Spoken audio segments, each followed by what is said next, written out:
C'est en Israël que le chef de la diplomatie européenne, Josep Borrell, entame un déplacement au Proche-Orient pour évoquer l'aide humanitaire aux Palestiniens.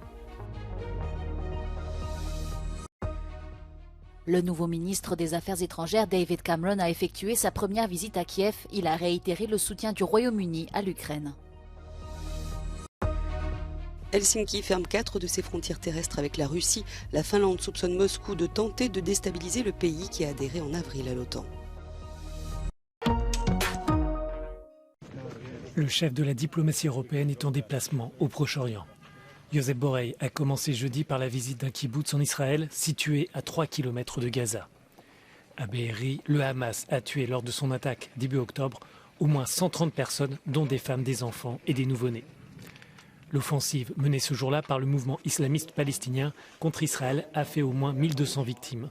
Les assaillants ont aussi enlevé plus de 240 personnes. Le représentant de l'Union, aux côtés du ministre israélien des Affaires étrangères, a rencontré des survivants et des proches des familles endeuillées.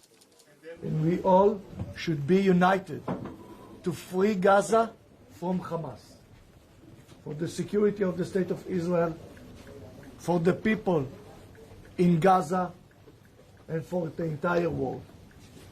Otherwise, Europe will be the next. Alors que l'offensive israélienne contre le Hamas dans la bande de Gaza fait de nombreuses victimes parmi les civils, Josep Borrell réaffirme le droit d'Israël à se défendre. Il souhaite la défaite du Hamas et la libération de tous les otages. Mais le diplomate européen souligne que le mouvement islamiste ne représente pas le peuple palestinien, qu'il faut protéger les vies. Le responsable de l'Union rappelle la nécessité d'un accès humanitaire sans entrave à la bande de Gaza afin que l'aide puisse parvenir à ceux qui en ont besoin. Cela pourrait prendre la forme de corridors humanitaires et de pauses dans les combats. I understand the fears and pain of the people that has been attacked, slaughtered, kidnapped. I understand your rage. But let me ask you not to be consumed by rage. I think that that's what the best friend of Israel can tell you.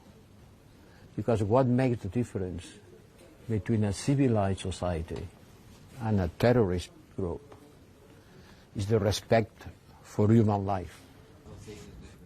La mission diplomatique de Josep Borrell va se poursuivre en Cisjordanie, au Bahreïn, en Arabie Saoudite, au Qatar et en Jordanie pour évoquer le soutien humanitaire à apporter au peuple palestinien. La présidente de la Commission européenne se rendra pour sa part ce week-end en Égypte et en Jordanie.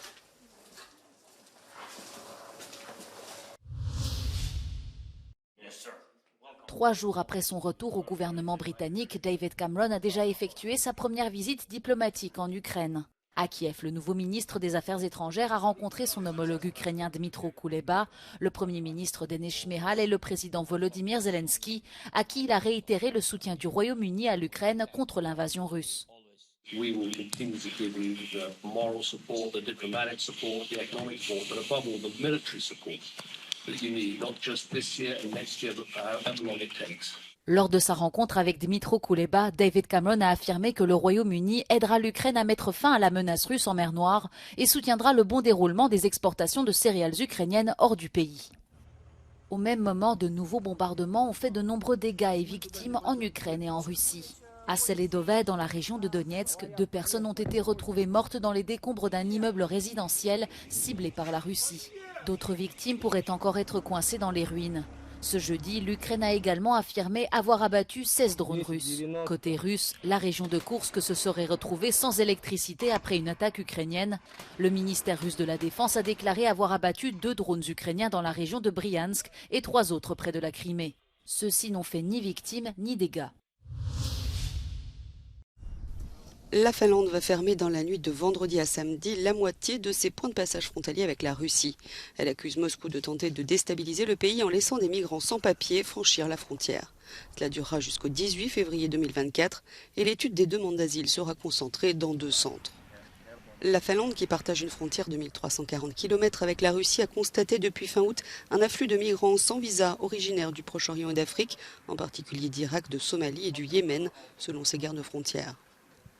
Le Premier ministre affirme que des dizaines de migrants sont arrivés ces derniers jours et ont demandé l'asile sans documents en règle donc, après avoir même été aidés par les autorités russes à franchir la zone frontalière étroitement contrôlée.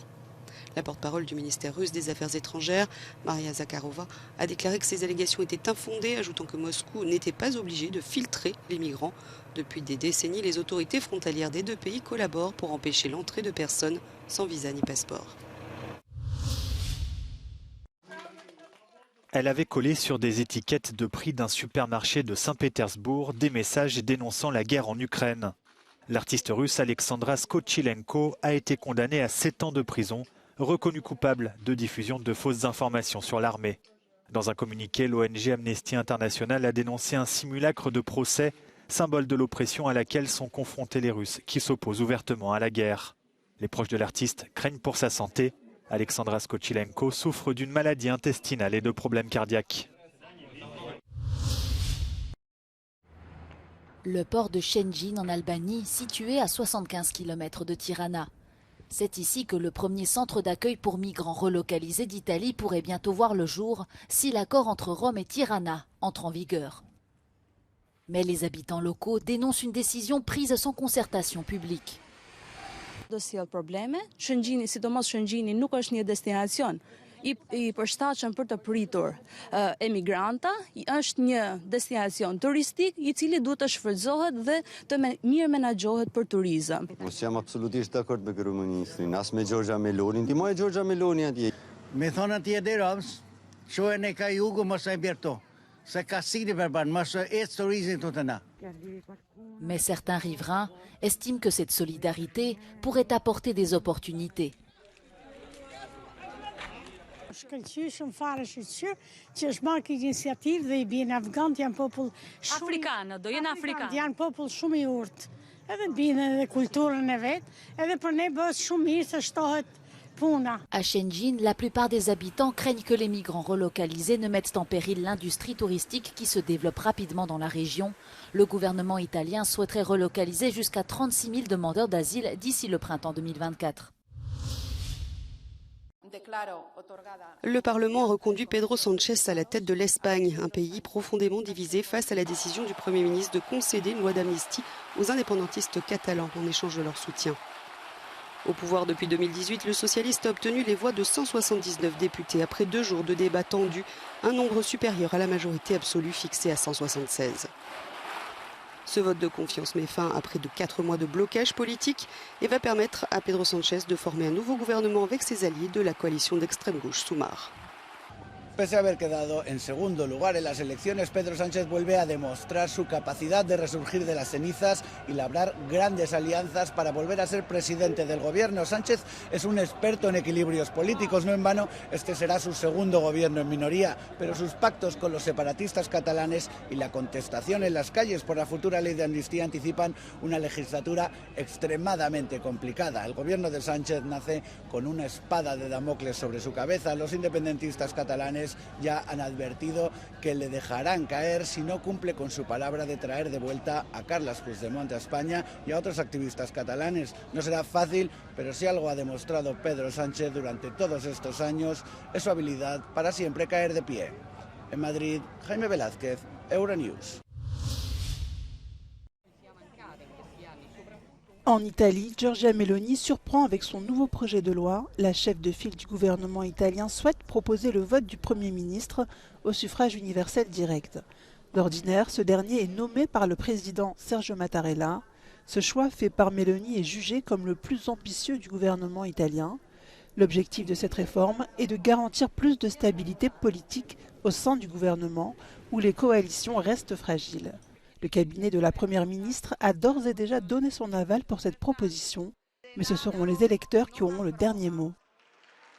This could well be a bumpy road for Giorgia Meloni, leaving many question marks. It's too early to say whether or not she'll be able to count on a solid majority and avoid the referendum.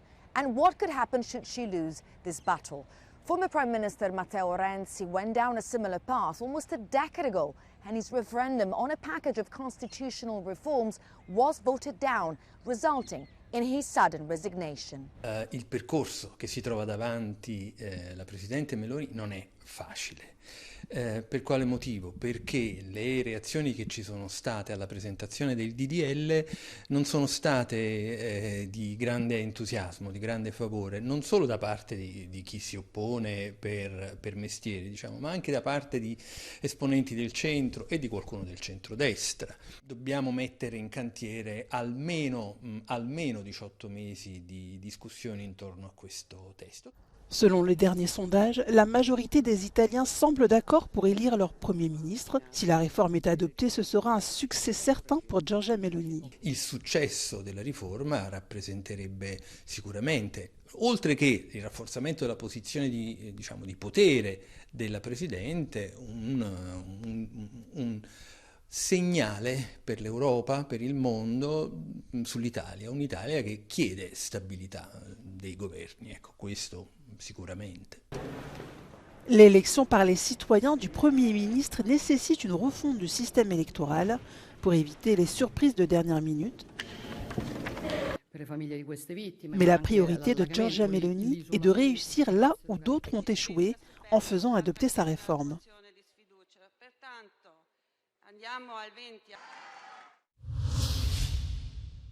Le Beaujolais nouveau est arrivé. Et oui, comme chaque troisième jeudi de novembre, le Beaujolais nouveau, ce vin français issu du nord du département du Rhône et de quelques communes de Saône-et-Loire, a été accueilli par plusieurs milliers de personnes juste après minuit, ici, à Beaujeu. J'ai goûté le Beaujolais, il est très bon. Vraiment un petit goût, comme on dit, de banane comme chaque année, mais vraiment il est très bon cette année. Environ 40% des Beaujolais nouveaux produits, des rouges et des rosés à cépage gamay sont exportés. Le Japon demeure de loin le principal client.